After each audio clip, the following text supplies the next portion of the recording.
Okay, welcome everybody. I think we're going to have people coming in throughout, actually. But let's go ahead and start. I'm really thrilled that you're all here. I'm Jay Garcia. I teach in the Department of Comparative Literature at NYU. Today's talk is presented as part of the department's set of spring 2021 talks, and I'm delighted that you could join us. We'll be putting this talk and discussion up on the department's website for a few weeks, so it is being recorded. At the end, Michael Ernst, who organized today's event, will let us know about other upcoming comparative literature happenings. But as for today, we're fortunate to have Mikko Tuhkanen with us. Mikko is professor of English at Texas A&M University, where he teaches African American and African diasporic literatures, LGBTQ literatures, and literary theory. He's the author and editor of a number of works, among them The American Optic, Psychoanalysis, Critical Race Theory, and Richard Wright from 2009, which explored the political and ethical implications of psychoanalysis for African American and other diasporic African cultural texts. Not long after, with E.L. McCollum, Mikko edited Queer Times, Queer Becomings, a set of meditations on queer articulations of time and becoming, looking, among other things, at its lack of proper orientation and peculiar untimeliness. More recently, Mikko put together a special issue of Postmodern Culture on Fascination and Cinema. And from 2020, the book Leo Bersani, A Speculative Introduction from Bloomsbury. He is an associate editor for the journal James Baldwin Review. Just in December, he wrote The Time of Whiteness, James Baldwin on How Lives Matter for the ASAP journal, which I will link shortly.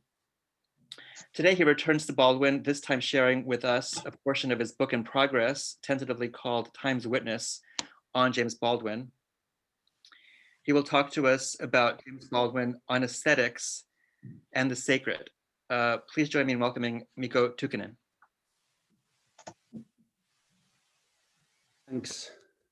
Thanks, Jay, for this introduction and invitation, and to the whole comparative literature department as well. And for all of you joining, it is really nice to see faces in this strange times when we don't get to travel and meet and so forth. I am really happy to be here. So what I want to do here is to explore something we might call, as Jay indicated, Baldwin's onto-ethics/aesthetics. I should do this by reading two scenes from his novels, scenes that take place in museums. One comes from Go Tell It on the Mountain, and the other comes from another country. These scenes, as I will argue, are in conversation with one another, and they develop something I propose we call diasporic sacrality, the diasporic sacred. I'm going to share with you a PowerPoint in which I have some of the quotes that I will be talking about. The images in the PowerPoint are going to be images of works from Abstract Expressionism, capaciously defined. And I do this because the painting that Baldwin discusses in Another Country is recognizably an Abstract Expressionist work. I don't think the text refers to any particular painting, but if you have other ideas, I would be interested in hearing about them. So let me share my screen and begin. There you go. All right. So in his debut novel, Baldwin is already well into his project of assessing the cost exacted by life in diasporic modernity. We witness such costs in Richard, who fathers the novel's protagonist, John Grimes, but kills himself before the child's birth. He is never given a last name, and we only ever meet him in passages that focalize John's mother, Elizabeth. And these take place in the flashback sequence, Elizabeth's Prayer. In these passages, Richard is presented to us as one of modernity's precarious creatures. His nervousness and high-strung character evoke the modern pathology of what was often in the 19th century called neurasthenia, the psychosomatically symptomized disorder whose causes were linked to the subject's failed adaptation to the existential dilemmas exacerbated by industrial modernity. The bewilderment and anguish of his diasporically modern being become particularly pronounced in the scene where Elizabeth recalls their visit to the museums in New York City. And I quote here quite a lengthy passage from and when he took her to the Museum of Natural History or the Metropolitan Museum of Art, where they were almost certain to be the only Black people, and he guided her through the halls, which never ceased in her imagination to be as cold as tombstones. It was then she saw another life in him. It never ceased to frighten her, this passion he brought to something she could not understand. For she never grasped, not at any rate with her mind, what with such incandescence he tried to tell her on these Saturday afternoons. She could not find between herself and the African statuette or totem pole on which he gazed with melancholy wonder any point of contact. She was only glad that she did not look that way. She preferred to look in the other museum at the paintings, but still she did not understand anything he said about them. She did not know why he so adored things that were so long dead, what sustenance they gave him, what secrets he hoped to wrest from them. But she understood at least that they did give him a kind of bitter nourishment, and that the secrets they held for him were a matter of his life and death. The incandescence with which Richard speaks to Elizabeth about diasporic history links him to Eugene Wirth, Baldwin's friend whose leap off the George Washington Bridge became the model for Rufus Scott's suicide in another country. In the 1961 essay, The New Lost Generation, Baldwin describes Wirth as an incandescent Negro boy of 24. A splendid light burns in and burns out Richard and Eugene, both died by the same hand. Richard expires in his frenzied efforts to parry with modernity's anti-Black discourses. As he tells Elizabeth, from early on, he had submitted to an overcompensating discipline with which he hopes to rescue his Black self from the degradation it has been associated with. He tells Elizabeth how he has sought to battle white technology. I just decided one day that I was going to get to know everything them white bastards knew, and I was going to get to know it better than them. So could no white son of a bitch nowhere never talk me down and never make me feel like I was dirt when I could read him the alphabet back, front, and sideways. Shit, he weren't going to beat my ass then. That's how I got to know so much. And this dialogue, by the way, comes immediately after the scene in the history of, Museum of Natural History. Richard's error is analogous to that of Elizabeth's future husband, Gabriel Grimes. Both make a fatal miscalculation in accepting modernity's designs of purity and filth. Rather than seeking a transvaluation of values, Richard has set his mind on demonstrating that he is not made of the grime that the world deems the result of his enfleshment. To beat the white world in its own game, he becomes an autodidact, seeking to know everything. His determination should remind us of the reaction of W.B. Du Bois's narrator in Of Our Spiritual Strivings to his first boyhood brush with racism. The indignant young man is determined to prove his worth with his academic and physical prowess, quote, beating his mates at examination time or beating them at a foot race or even beating their stringy heads, end quote. This is from Souls of Black Folk. Yet the narrator immediately continues, alas, with years, all this fine contempt began to fade. For the worlds I longed for and all their dazzling opportunities were theirs, not mine, end quote. This is Baldwin's point too. Beginning with Everybody's Protest novel, he never tires to tell us that all endeavors to protest injury in the oppressor's language merely obligate one to the system of one's dehumanization. In Go Tell It on the Mountain, Richard and Gabriel, and I'm quoting Everybody's Protest novel here, quote, battle for their humanity according to those brutal criteria bequeathed them at their birth, end quote. Becoming a doppelganger to that which one denounces, the subject perishes in a deadly timeless battle with his uncanny twin. In this way, Richard, burning bright, is eaten by the whiteness he despises. His incandescence, a term that derives from the Latin candescere, which means to become white, suggests an inadvertent internalization in the form of resistance to modernity's anti-blackness. The dead end of his program of epistemological uplift will end in his suicide.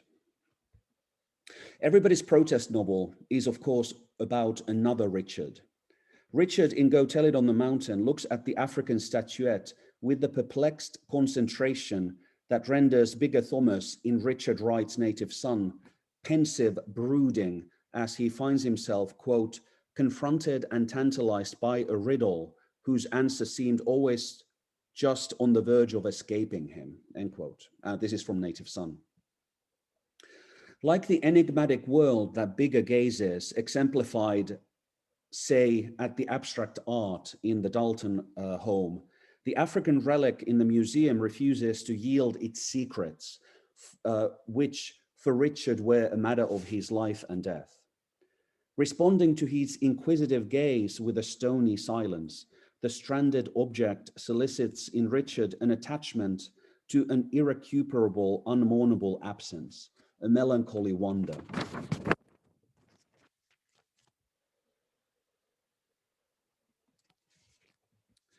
This paralysis of impossible mourning is produced by the African relic as it at once solicits Richard's attention and turns away from him. In Michael Fried's terms, the object that calls out to the spectator only to reject the contact is absorbed and absorbing. In his classic study of art history, Fried argues that in the mid-18th century there emerged a paradoxical relationship between painting and beholder. The painting was to present an absorbed tableau that refused to acknowledge the spectator, yet by thus neutralizing or negating the beholder's presence, the tableau guaranteed that the beholder is stopped and held in its thrall. Synthesizing Fried's work on the 18th century art with Peter Brooks's analysis of 19th century melodrama, Joan Kopjek suggests that absorbed art's enthrallment operates in what Brooks calls the post-sacred world. The world that emerges at the turn of the century and whose re-sacralization, according to Brooks, becomes the task of melodrama. Yet we can add that something beyond melodrama remains sacred. By attracting the gaze with its ostentatious enigma and then withholding its secrets, the absorbed artwork solicits the subject's fascination in the sense in which Rudolf Otto uses this term in his discussion of sacrality in The Idea of the Holy from 1917. Otto proposes that the holy stops us in our tracks with the force of, quote, fascinans, the attracting and alluring moment of the numinous. It produces a strange ravishment insofar as it evokes, quote, the wholly other, something which has no place in our scheme of reality, but belongs to an absolutely different one, and which at the same time arouses an irrepressible interest in the mind. I think in this description, we might recognize Richard's melancholy wonder. In its indecipherability, the holy entrances us with, quote, the fascination of the experienced love of God, end quote. As the logic of fascination would tell us, the enraptured subject ends up absorbed by the object, devoured and assimilated like the bird captured by the serpent's hypnotic gaze. If diasporic dreaming focuses on relics whose secrets promise to redeem the subject from his loneliness by reconnecting him to the origin, I use this term with the capitalization that Frantz Fanon gives it when he discusses negritude thinkers, by reconnecting him to the origin, it is this promise that lures Richard in the African statuette. To put it differently, as the narrator does, he adores the dead thing. The Latin original adoratio indicates an act of worship or prayer, as the Oxford English Dictionary tells us. Richard worships the statuette as a sacred relic, something that will whisper to him the secrets of his diasporic being. As John Milton tells us, we adore that which has created us. How may I adore thee, author of this universe, asks Adam in Paradise Lost. Once created, man is, and again quoting from Paradise Lost, grateful to acknowledge whence his good descends, thither with heart and voice and eyes, directed in devotion to adore and worship God supreme, who made him chief of all his works. This is the same adoration that in Heart of Darkness, Kurtz reportedly elicits in the African natives as he enters the scene as a demiurge. His Russian associate recalls the colonialists' godlike apparition to the Africans. Quote, he came to them with thunder and lightning, you know, and they had never seen anything like it, the man says. They adore him. To his adorers, Kurtz is an idol. In him, Marlowe suggests, in repeating this word, Marlowe, the European narrator, in him, Marlowe suggests the natives find an opportunity for self-creation. It is such self-creation that Richard seemingly seeks in his worshipful contemplation of this statuette. He adores that which he takes to be a link to the constitutive lost origin. We must reinvent, this scene suggests, we must reinvent diasporic sacrality, come up with modes of adoration that differ from Richard's fascination with dead things, the supplication that Elizabeth cannot understand. The question of the sacred gets another reading in the subsequent novel, Another Country. As in Go Tell It on the Mountain, the work of worship is evoked in a museum scene, this time between Eric Jones and Cass Zelensky, as they meet at the Museum of Modern Art to discuss the fact that her husband, another Richard, by the way, has found out about their affair. Early on in the scene, we again encounter some of what I propose are Baldwin's keywords. Cass and Richard reached the first of a labyrinthine series of rooms, shifting and crackling with groups of people, with bright paintings above and around them, and stretching into the far distance like tombstones with unreadable inscriptions. The people moved in waves like tourists in a foreign graveyard. Occasionally, a single mourner, dreaming of some vanished relationship, stood alone in adoration or reverie before some massive memorial, but they mainly evinced moving restlessly here and there, the democratic gaiety. We are again amidst tombstones, a description that recalls the freezing halls of the Museum of Natural History, where Richard is paralyzed by the sight of diasporic relics, and then the tombs, the downtown jail where this paralysis finally depletes him of life. Indeed, at this moment, the narratives of the two novels intersect. For the solitary mourner whom Cass and Eric cannot but be Richard, dreaming of his vanished relationship with an unnameable origin, standing in adoration of an artwork that evokes this broken link.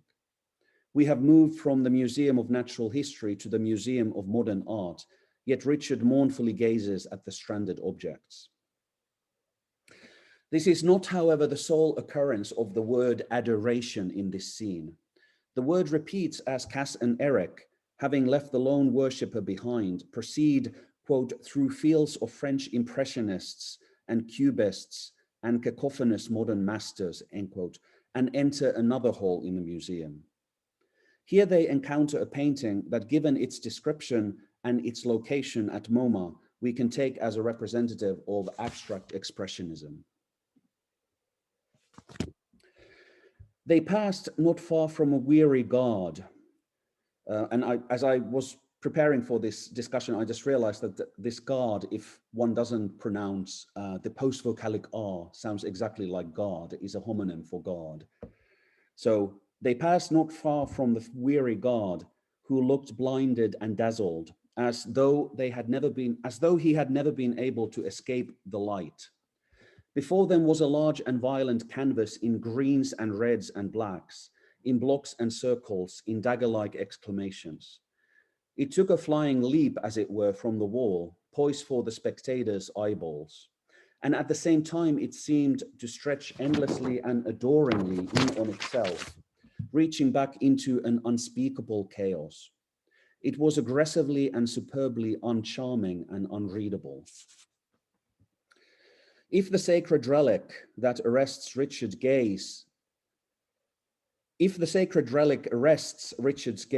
different sacrality is exemplified in the painting. Rather than fixing the spectator like the statuette does Richard, the painting repels the gaze. It is uncharming, that is, without the charisma that solicits a viewer's fascination.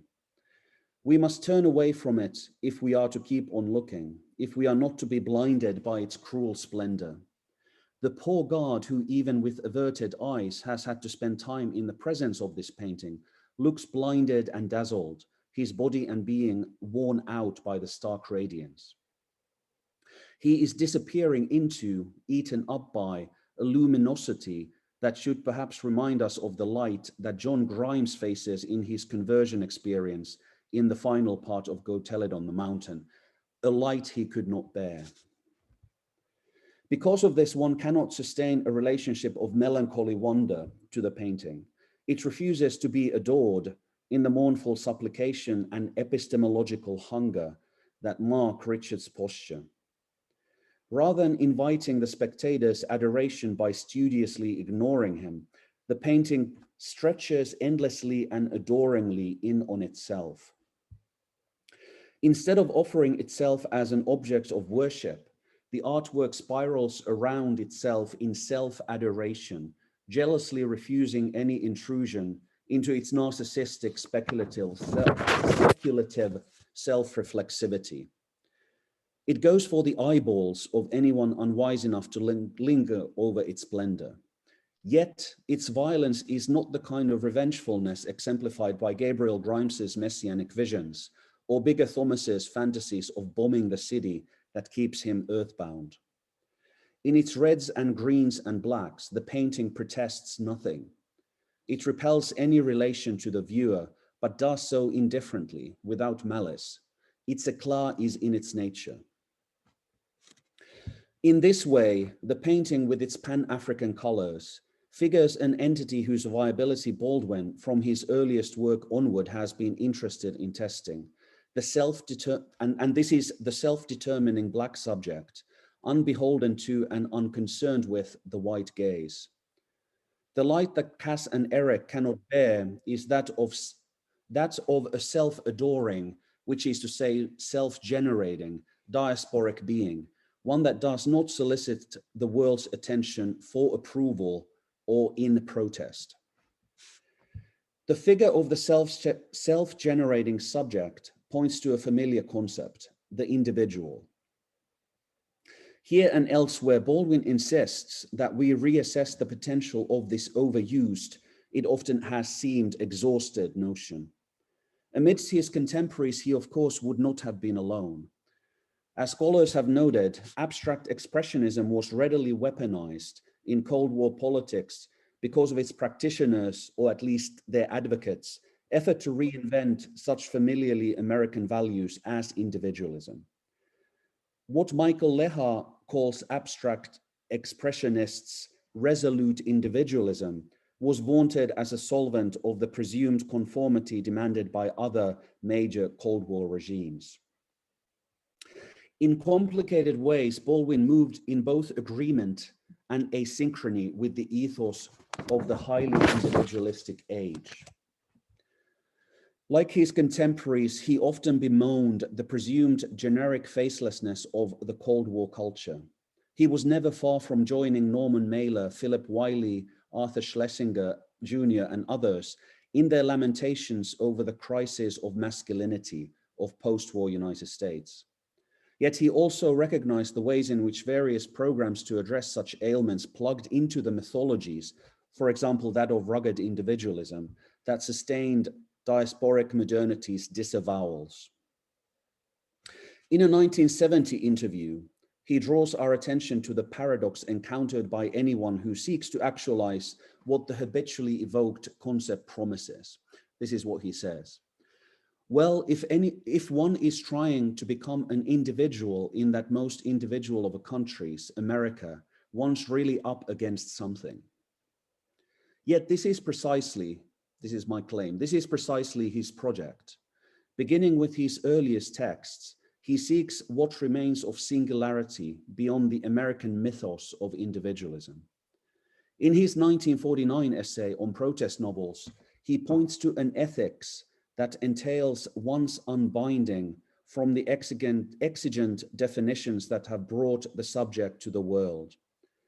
If, quote, we find ourselves bound first without, then within by the world's categories, Baldwin imagines a process of unraveling in which our constitutive binds are loosened and then reorganized, where, in other words, the bondage to which we have necessarily acquiesced may yet be mitigated.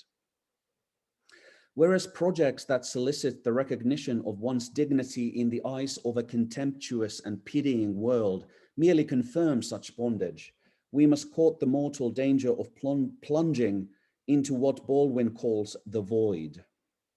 As he puts it, and this is in Everybody's Protest novel, as he puts it, this is the void of our unknown selves, which, quote, demand forever a new act of creation. Engaging in what we can only call philosophical speculation, Baldwin suggests that it is by approaching and escaping from this nothingness with the same motion at the same time that we can pry looser the stranglehold of subjectivation. And we should parenthetically note that Baldwin is here theorizing what subsequent thinkers, among them Foucault, Althusser, Butler, and Jan Mohammed, have indicated is the double bind of subjectivation, the blackmail operation by which sustainable life is made available only on the condition of its strict territorialization.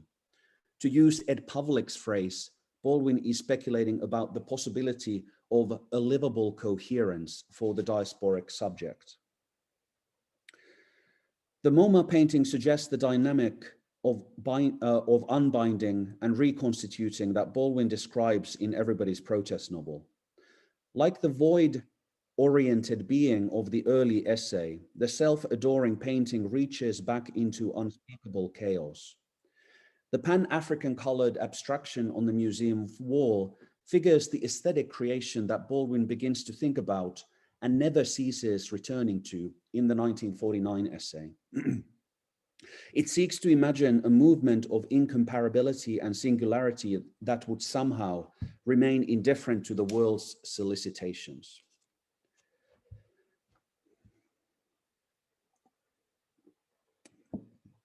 Offering a scene of diasporic sacrality, the MoMA painting in its non-relational self-adoration figures a lost thing finding itself. I quote this line from Sidney Bechet's 1960 autobiography, Treat It Gentle, or rather Brent Hayes Edwards' discussion of Bechet in Epistrophes, suggesting that white critics are unable to understand jazz because, quote, they don't have the memory. Bechet says, but that's what the music is, a lost thing finding itself, end quote. It is indeed in music, and not as is the case in the MoMA scene, the visual arts, that most have seen such self-returns in Black culture. Before the scene at MoMA, Baldwin gives us one where we witness a moment of self-adoration in Black music. I'm referring to the scene of Ida Scott's first performance as a singer. And I'm going to leave you with this quote, although I will follow it up with two brief points to be developed further. So this is a description of Ida as she takes to the stage. What she lacked in vocal power and at the moment skill, she compensated for by a quality so mysteriously and implacably egocentric that no one has ever been able to name it. This quality involves a sense of the self so profound and so powerful that it does not so much leave barriers as reduce them to atoms, while still leaving them standing mightily where they were. And this awful sense is private, unknowable, not to be articulated, having literally to do with something else. It transforms and lays waste and gives life and kills. We are again in the presence of something like the sacred, as is suggested by the word awful, or originally indicating, as OED reminds us, quote, a feeling of dread, a feeling of fear or dread mixed with profound reverence, typically as inspired by God or the divine. So here are my two final points. I propose that what Baldwin identifies as Ida's sense of self, this awesome, private, unknowable, not to be articulated self or sense, is the force that he has been interested in evoking throughout his career of writing and thinking. It is the sight that he, in Everybody's Protest novel, calls the void that is the self, and in another country's MoMA scene, the unspeakable chaos into which the self-adoring painting is plugged. And then secondly and finally, we should return, if we were to extend this, we should return to, in order to reassess Richard's melancholy wonder. His posture, after all, is not primarily that of melancholia. It is that of wonder. As anyone who has spent any time with Baldwin will know, wonder is one of his keywords. We find it, for example, in the very opening of the debut novel, in the epigraph gleaned from the gospel song by Sister Rosetta Tharpe. I looked down the line and I wondered. And I think this describes Richard in the museum. If, as we are often told, the love of wisdom, i.e. philosophy, begins with wonder, the philosophical attitude Baldwin is after exceeds the epistemic orientation of much of Western modernity. While Richard has internalized this model, he also evinces another orientation, one that entails the miraculism, a new act of creation that the word wonder also implies. Thanks.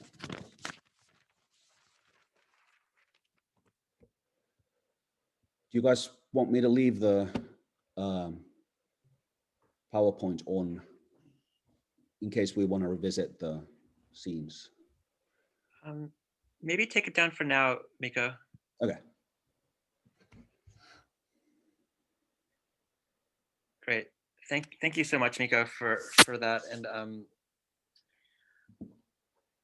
I'm going to be able to read questions from the chat if anybody wants to put them in, or else you can just join the discussion without the chat. Just come in.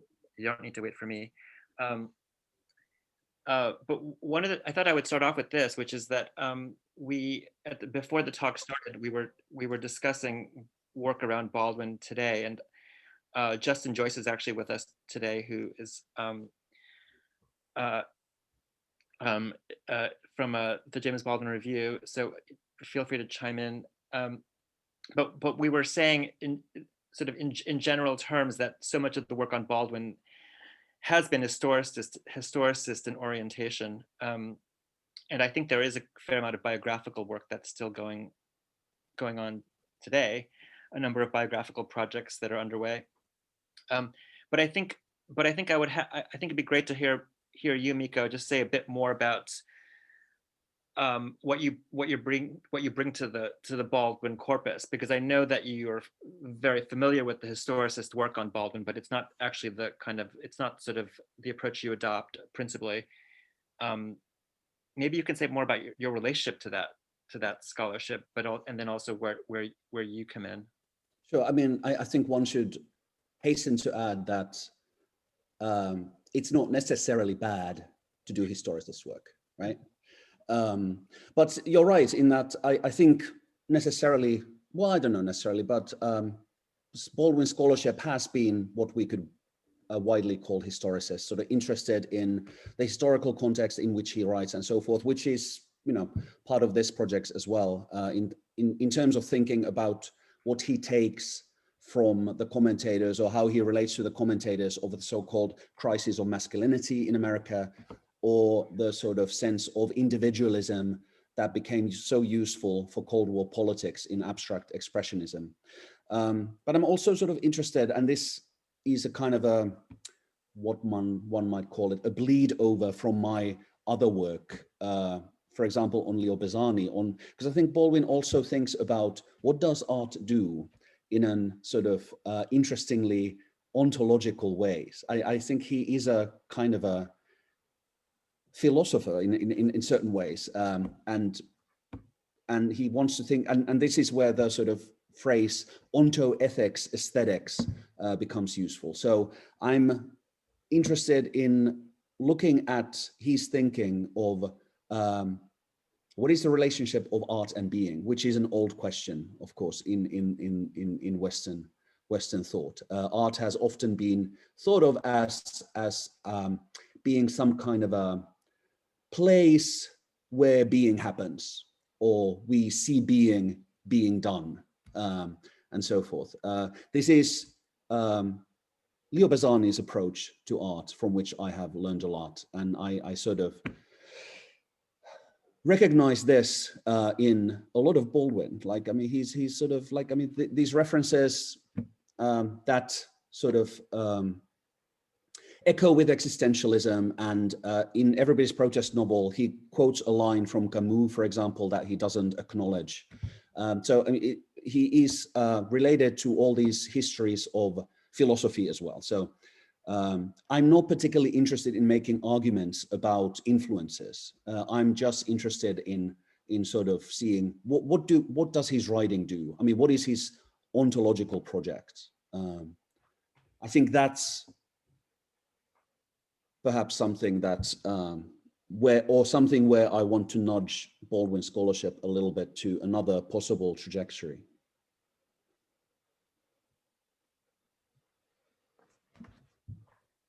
I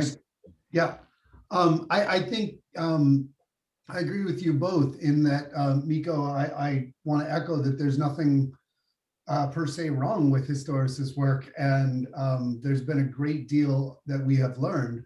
But Jay, I think you're onto something, and you're definitely right to point out that so much of the work that's happened in the last, I don't know, 5-10 years does tend to be work that really fixes, either explicitly or implicitly, Baldwin in a certain time in a certain moment.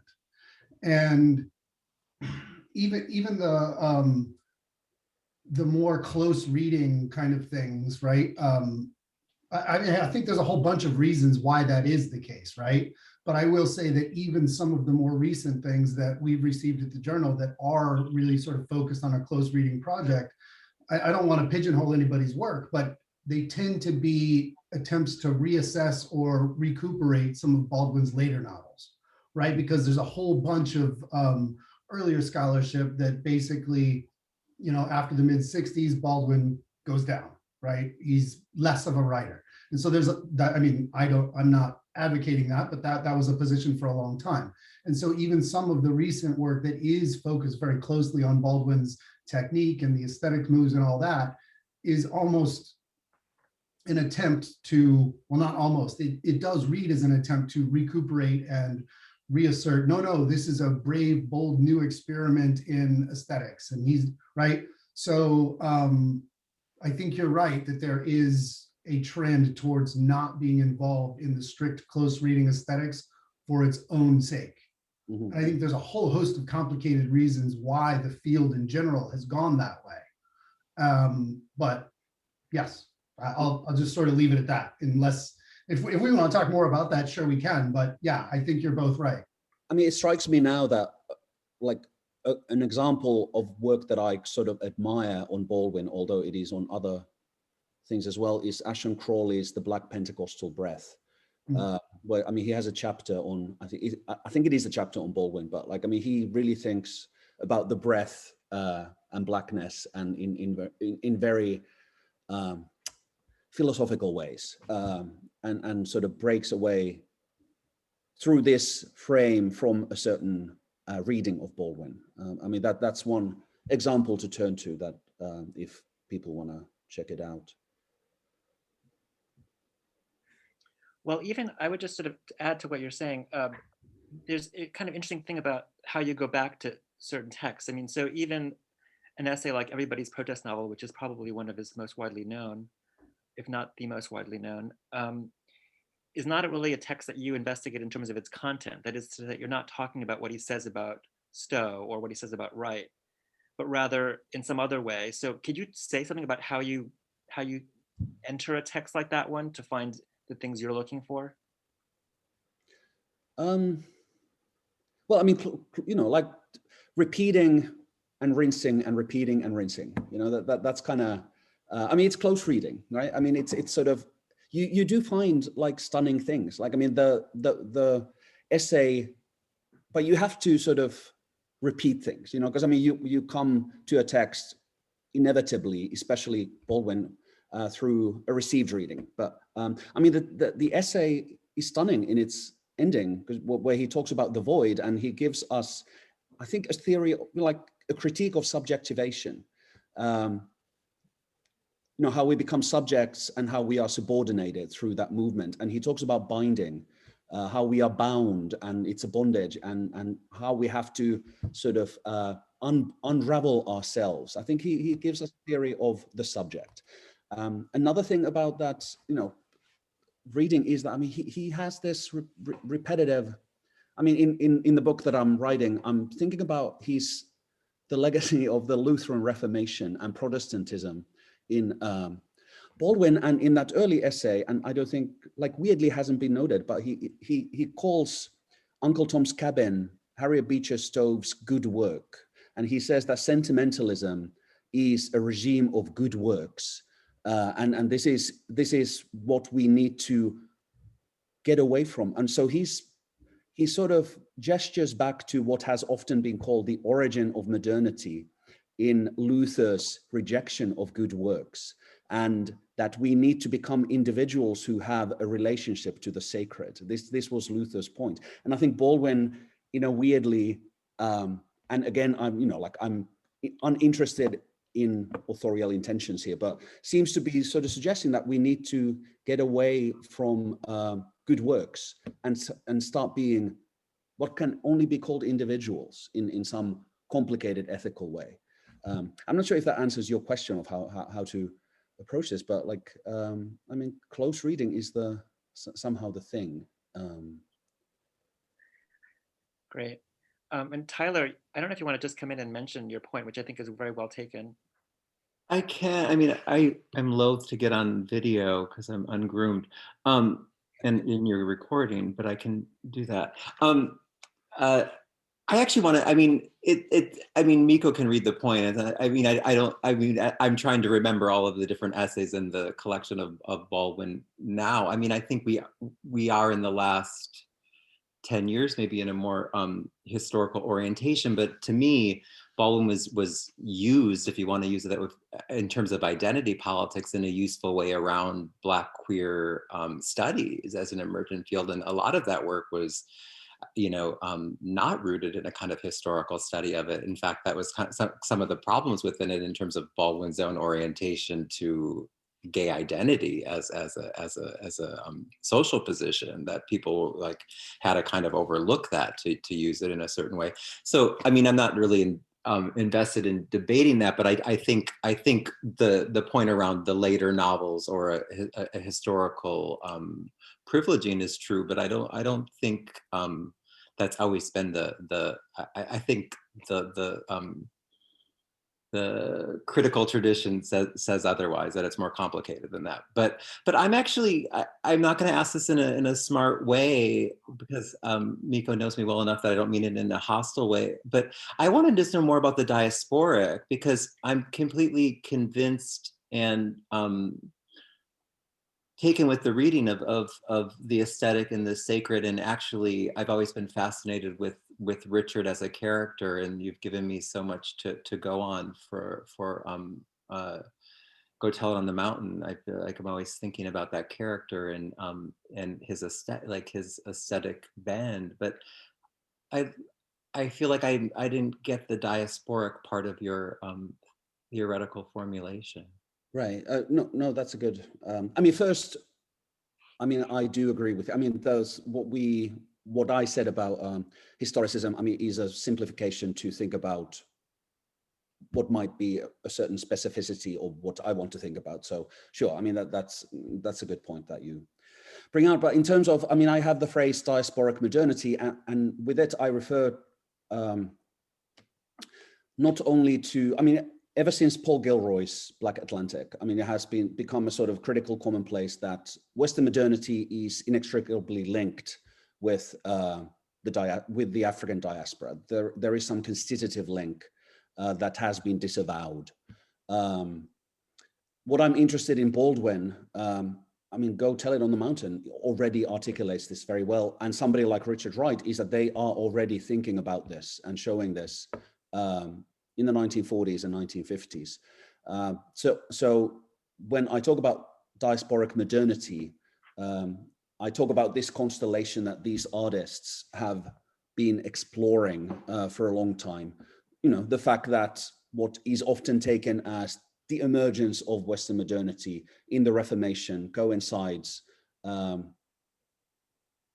with, you know, in a larger frame with the African diaspora, for example. And Richard Wright has a theory about this in some of his lesser known essays, but also in Native Son, he talks about this. I mean, he talks about Luther, he talks about the 16th century, he talks about the emergence of the individual and so forth. So that's the diasporic modernity. I'm not sure if that responds to your question. I mean, diasporic in general, like, I mean, Richard is a diasporic subject, right? I mean, as is Rufus Scott, you know, they are African diasporic subjects. But diasporic modernity is a concept that I'm sort of developing and has been developed, or that I'm taking up from Gilroy and his followers. So I don't want to monopolize time, but my follow-up question would be as equally flat-footed, which is part of where I stumbled around it was in thinking about it in the orientation to the art encounter, to the art object. Because your readings of those are so compelling, but I was trying to think about those engagements. I mean, maybe it's from their subjectivity in terms of as a diasporic subject encountering that art or interacting with that art, but I was trying to think about those art objects in those novels, in your beautiful reading of them within a diasporic context, and even thinking about the awkwardness of the Museum of Natural History. Like, I was trying to imagine what those objects might be, and that they were probably tribal objects. But part of my orientation to the Museum of Natural History is like the dioramas, which are very much not, they're product of a more recent time and a kind of colonial articulation of, you know, they don't even pretend to be historical in that way. So I was like, I don't know if I'm being clear, but I was trying to think about abstract expressionism. You know, you make that reference to the coloring of the painting being, Pan-African gesture. But I was thinking about the art object as diasporic and coming up short. That's great. I mean, I think that is something that I need to develop here, and why I'm so glad that you're here, for example, to nudge me, because you sort of know more about art history than I do, and that's of course you do. No, what is that face? What is that face? It's a low bar. But Wait, my knowledge of art history is a low bar. What are you saying? Never mind. If we're both at the bottom of the barrel picking up fragments. No, but I mean, you point out like that. I mean, I think here one might sort of dip into historicism and think about, okay, so what is likely available? How Baldwin would have, what Baldwin would have known of that museum and what's on exhibit there, and that's something that one could look into. So I mean, and also, you know, I mean, I sort of and that also would I think push forward the gesture with which I end, and which I think is absolutely necessary here to sort of complicate Richard, in that it is not simplistically self-destructive relationship that he has to these diasporic objects, but he is in a posture of wonder, which Baldwin often tells us that, and Baldwin often tells us that the work of wonder, or the work of wondering, is the work of the witness, and the witness is often an artist for him, or the witness is always an artist, whether he or she is an artist of the kind that we most immediately recognize as artist. But so Richard becomes a witness also here in his work of wandering, in his work of melancholic wonder. But I think to develop that side of his posture, because I mean, he's a complex character that in ways that I think the majority of this presentation belies a little bit. But in order to sort of complicate him, I think one should think perhaps about those diasporic objects, those stranded objects, as Eric Santner calls modern objects in his book of the same name. Well, I love that you the artistry of viewing. I mean, to me, it's like that you make the viewer the artist as well, in the reading of both those scenes. It's really beautiful. Thank you. Thank you. Anybody else, either in the chat or please come in.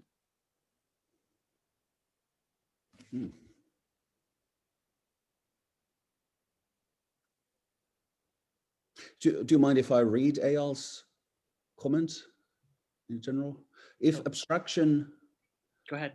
Abstract expressionism in this case invokes the aesthetic of interpretation and hermeneutics, and the historical artifact in the museum is allied with historical study and contextualization, then the passages you have read recapitulate the agon between two kinds of interpretations. But maybe in the fiction, the more you stare at the totemic statue, the less clear your context becomes. It produces a psychological state like absorption rather than connecting the observer to a hard external reality. So the contrast between the two kinds of art and the two kinds of reading becomes less compelling.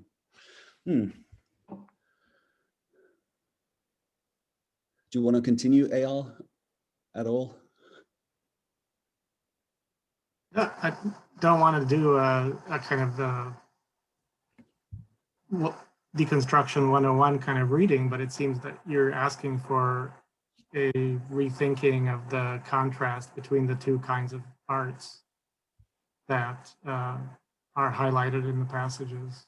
And also, of course, I mean, the status of the work and the so-called subjects sort of shift between, at least in my reading. I mean, you know, I read the abstract expressionism as, you know, the diasporic subject, the self-generating, a figure for something like the self-generating subject. So who doesn't need to be recognized, who doesn't need to be wondered about, as is the case. So, you know, I mean, there is a shift. There are shifts here that I, you know, like you point out, should be marked, perhaps.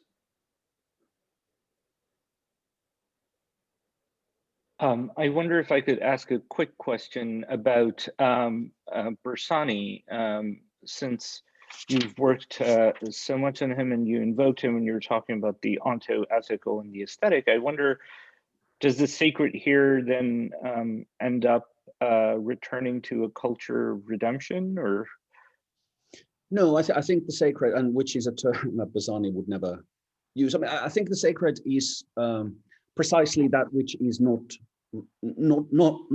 available in the culture of redemption. But the sacred is what I call the sacred, and in a preliminary way, and that should again be explored more, would be something that Bassani is after, I think, as well.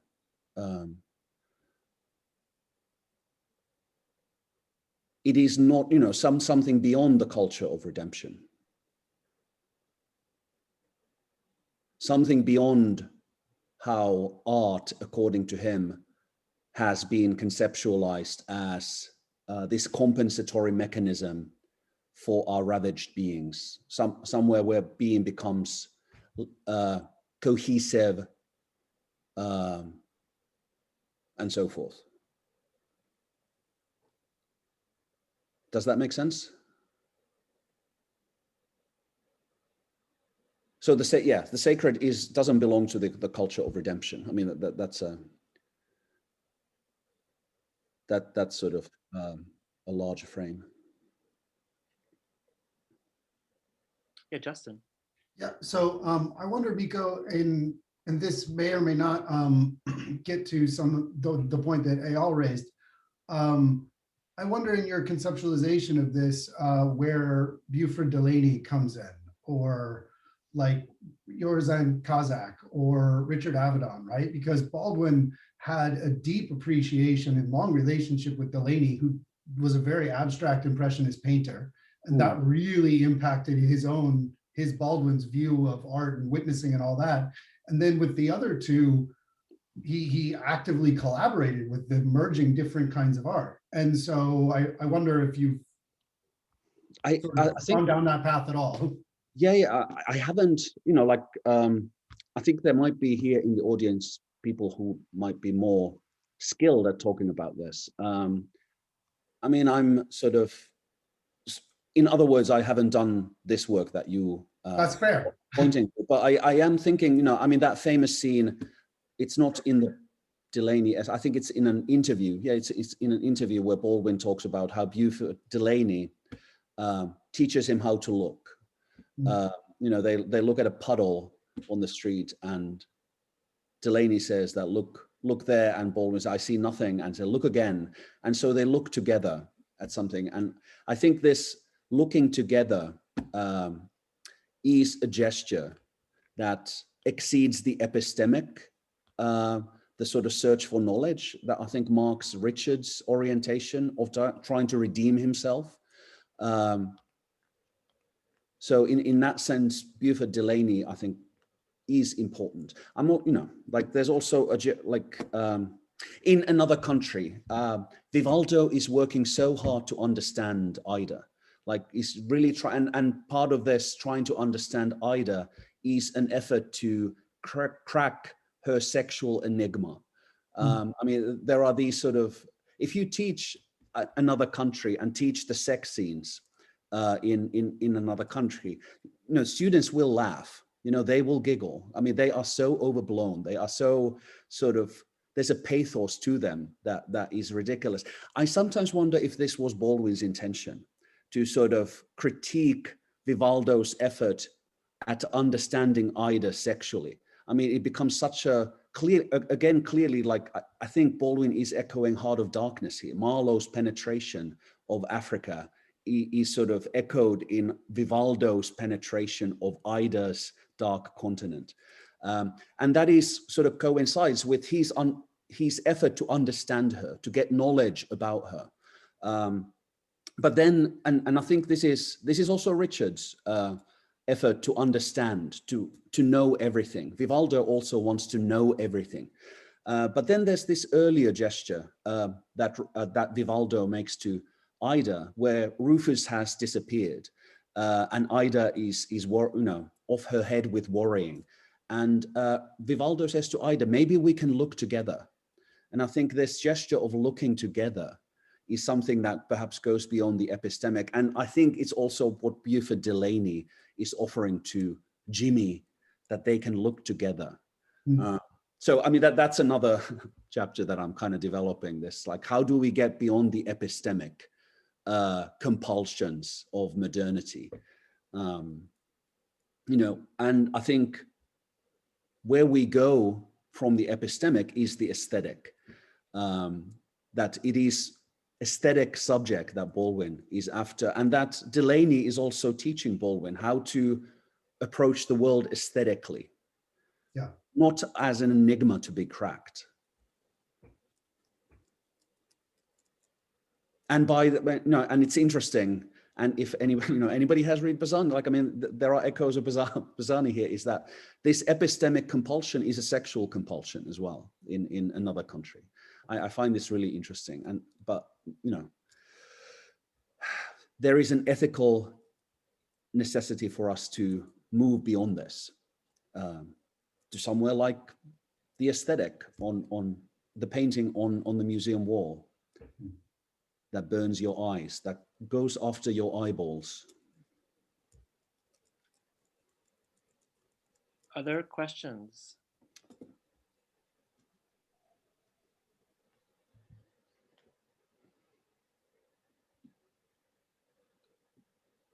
I'll add one. I mean, it's interesting actually to hear you say that, Mikko, because the paper does sort of work very much in that direction of what it would mean to kind of to go beyond the epistemic compulsions, and yet there is at least one part of it that's a little different, and that's the whole question of individualism, where you say that he is interested in seeking what remains of it or of singularity beyond, I think you said, beyond the American mythos.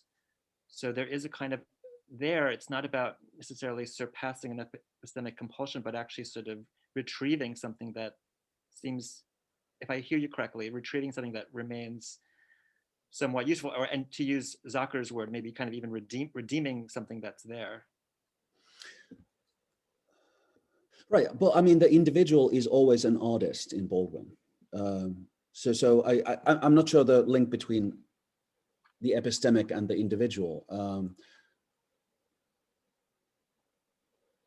All the sort of, like Ida, I think is in that, and Eric. Ida and Eric, the narrator uses the same word, a sense of the self, in relation to both Ida and Eric.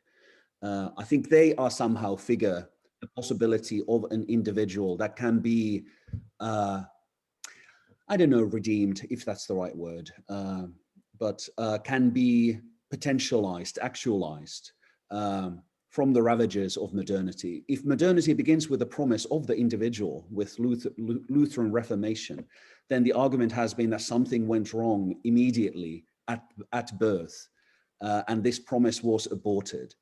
I think Richard Wright and Baldwin, I mean, this is kind of what I'm interested in thinking, in them seek to actualize this aborted promise.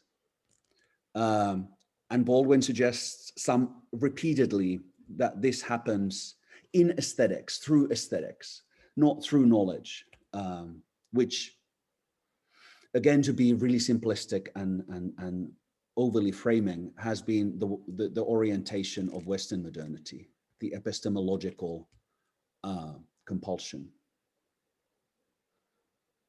Ida says to Vivaldo at the end, at the end of the narrative, is that promise me something, promise me that you don't try to understand. Yeah. So she sort of rejects his efforts at trying to understand. I mean, that means the sort of, I think she's talking about this sort of liberal pathos of trying to white liberal pathos of trying to understand, but she's also in the same breath saying no to knowledge. And what she offers is her voice as an aesthetic entity where the sense of self operates.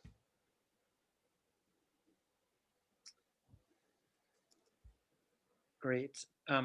Other questions? We have a little bit of time.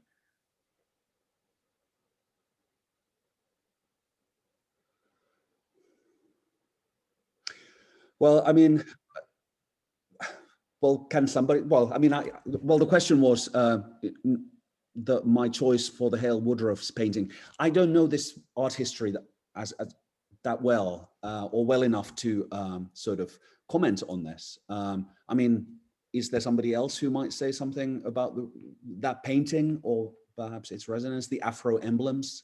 I am not, I can't really answer that. It was an accident. Like, I mean, I went through images from abstract expressionism and sort of chose at random, oh, this looks good, this looks good, this looks good. So, I mean, there's no authorial intentionality here.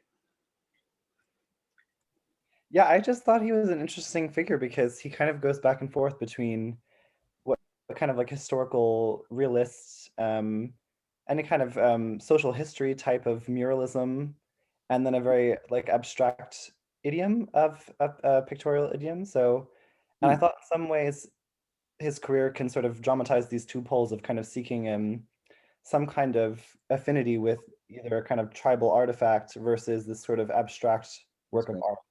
This very concrete and historical object versus a kind of like aloof and, you know, singular kind of abstract expressionism type object. So I just thought, yeah, I was curious. I mean, but I don't know much about his career, so I can't speak more about it. Just thought he was a really interesting figure. Yeah, thank you. I mean, I think that's something that I want to think about. I'll look into this. That's a great suggestion. The only thing I would just add, it's not, I don't know what you can do with it, but you know, I don't know the year of it, but the famous abstract expressionist show at MoMA, the two black painters were Woodruff and Norman Lewis, who also does little bits of figurative work within the abstract work, and sometimes those are masses of people. Like there's one that almost looks like a rally or a gathering of some sort, but you know, from far away it looks like a print, you know, like just kind of graphic printing, and then you realize that it's masses of people. So he does, you know, he kind of plays with the figurative.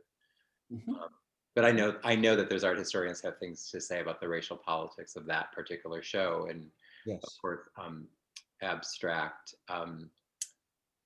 painters of any minority status are always questioned because they're not representing identity, right? That's a long-standing argument. Just to add to that a little bit, or not that part, but just to the question about art objects. I mean, how would you grow your approach here beyond the museum scenes? Because I guess I was just wondering to myself whether there were any museum scenes. I can't remember any in Giovanni's room. But actually the bar, which is where so much of the story is set, is a little bit like like the tableau you talked about. It is kind of like a Manet painting. So would you grow beyond the museum scenes per se? Would you grow this approach to include, you know, just the scene, the very settings that Baldwin brings us through his writing? Yeah, certainly. I mean, the sort of, I mean, what I kind of read here is an early version of what should be the final chapter, and sort of will encapsulate the themes that will have gone on earlier in the scene. And so, I mean, the Giovanni's room scene of the bar. Yeah, no, I mean, that's interesting. I mean, the sort of almost hallucinatory quality that comes from David's terror of being identified with that object is, I mean, he is also fascinated. I mean, you know, one could develop this. I mean, there is a terror of those grotesque figures, those parrots and simians, as which he describes the gay men and the trans people that he, you know, the Walking Dead, you know, that trans boy who is like the living dead, who is a grotesque figure. So certainly one could develop his relationship to that scene in the context of these scenes of looking.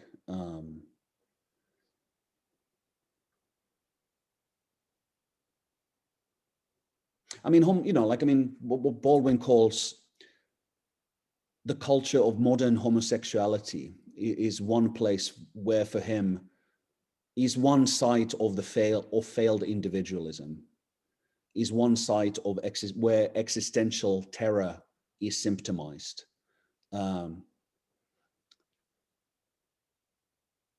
I mean, you know, the sort of terror of the white person refusing to pay the price of the ticket is, I think, identical in Baldwin's work to the terror of the homosexual who refuses to pay for his pleasure, as he puts it in the male prison. So homosexuals and white people are analogous creatures in Baldwin.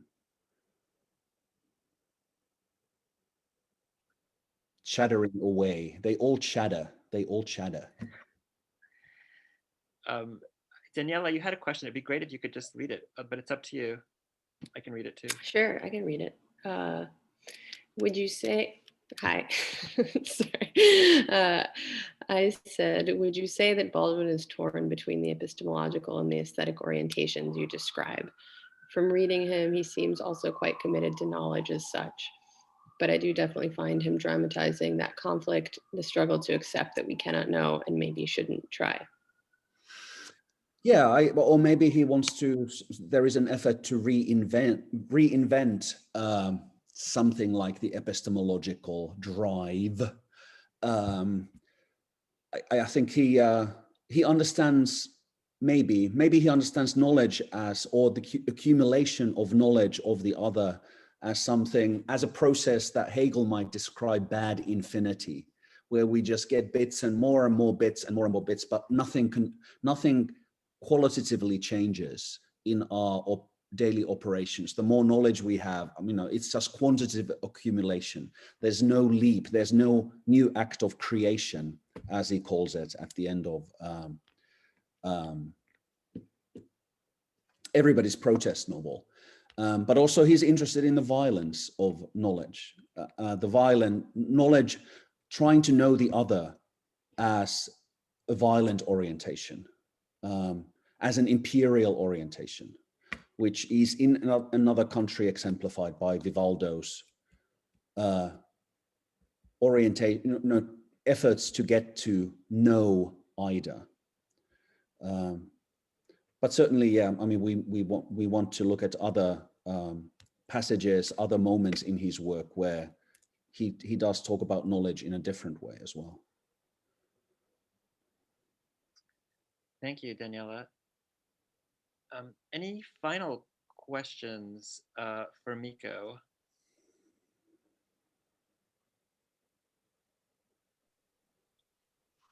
I was wondering if you think that how these scenes of spectatorship compare to scenes in the history of the novel where painting plays a role. So for instance, in James, where often it's figural and allegorical. And so, you know, is the fact that it's abstract here something that would resist a kind of allegorization? I'm just thinking also, since you mentioned Peter Brooks, you know, things like in Balzac, around the artwork in a sense.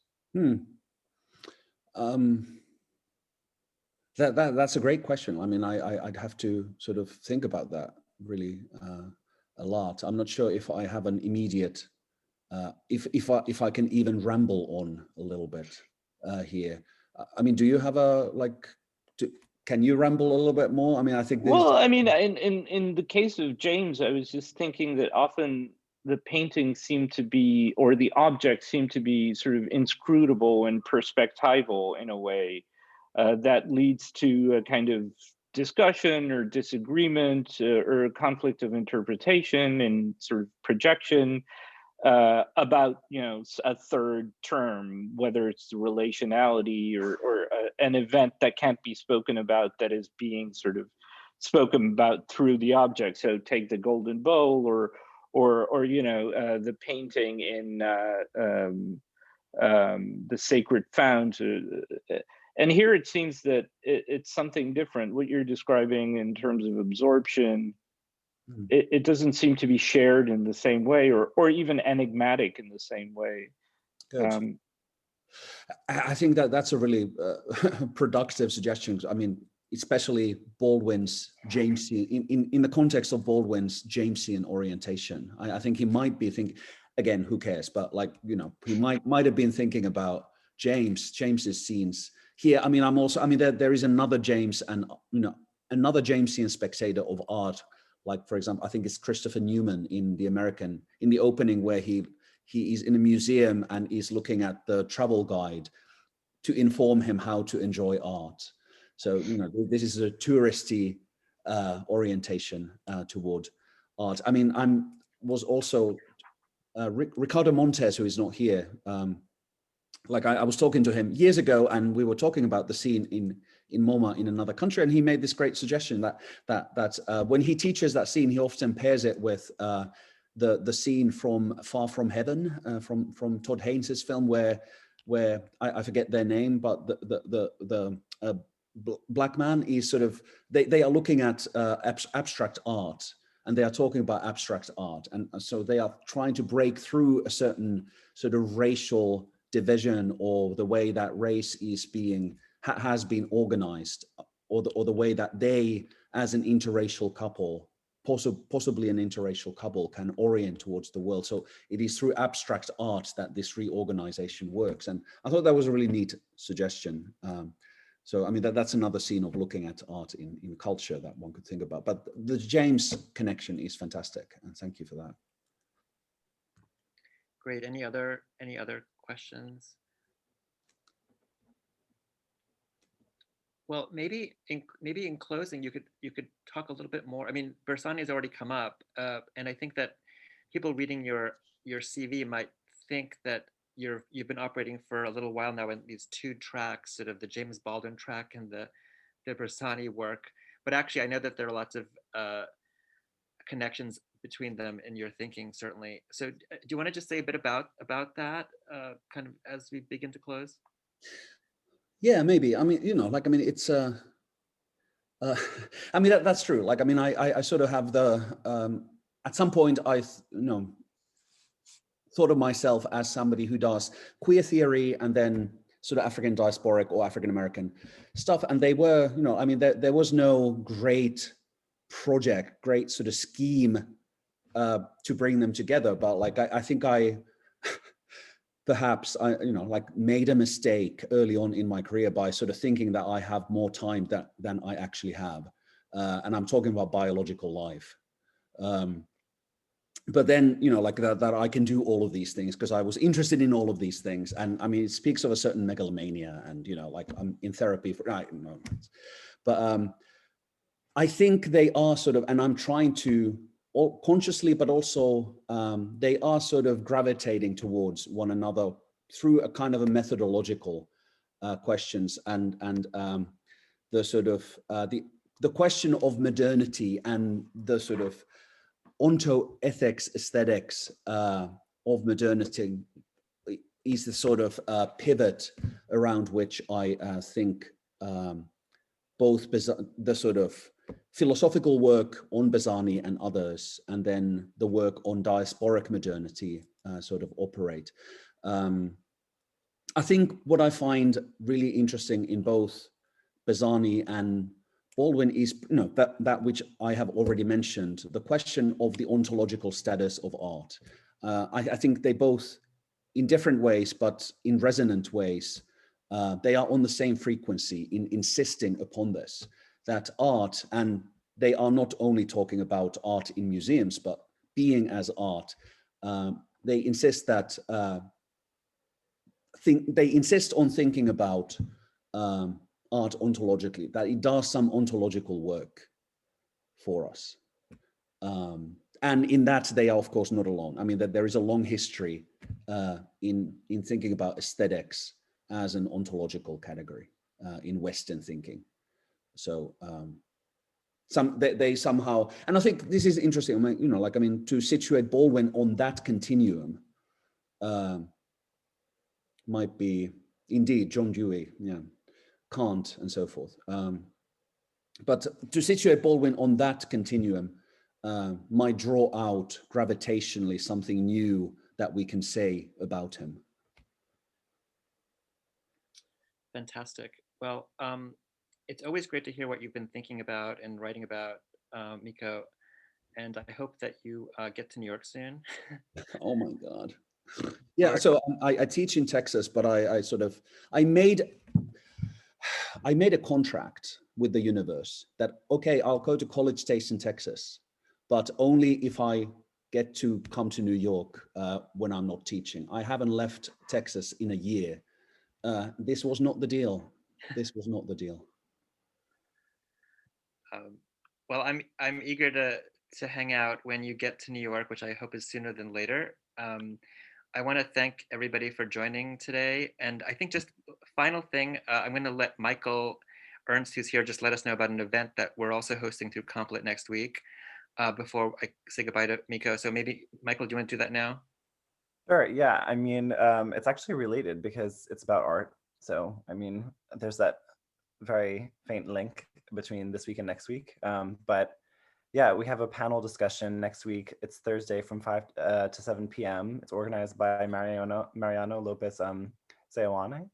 And it's a discussion between 3 curators, one from the MoMA, Inez Katzenstein, Max Jorge Hinderer Cruz, who used to be a director of a museum in Bolivia, and then Diane Lima, who is an independent curator. And basically, from what I understand, the discussion is going to be about sort of the teachings of Latin American art. So there could be an interesting opportunity to continue our discussion of aesthetics next week on Thursday. And I put the event in the chat if anyone wants to check it out. Thank you for that, Michael. And thank you all for joining. I know everybody's doing lots of Zoom, so I appreciate your time and your excellent questions. And yes. Mikko, be well, stay warm, and let's keep the conversation going. Yes. Thank you, guys. Thank you, Mikko. Thank you.